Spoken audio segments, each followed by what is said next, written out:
Hello guys, in this video I'm going to show you how to send sound emojis on Messenger.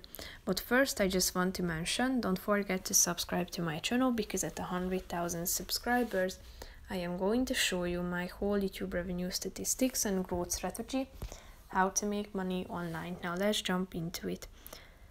First of all, open the app on your phone, tap on chats and then select the conversation.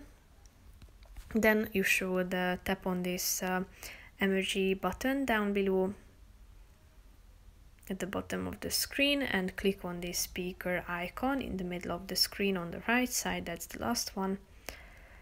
Scroll down until you can find all of the sound emojis, all of the sound options marked with an emoji. Tap on the relevant one and then you will be able to listen to it. If you would like to send it, click on the send button and it will be sent. As you tap on it, it will play the sound, so you will be able to listen to it. That's pretty much it for this video, guys. See you in the next one. Bye bye.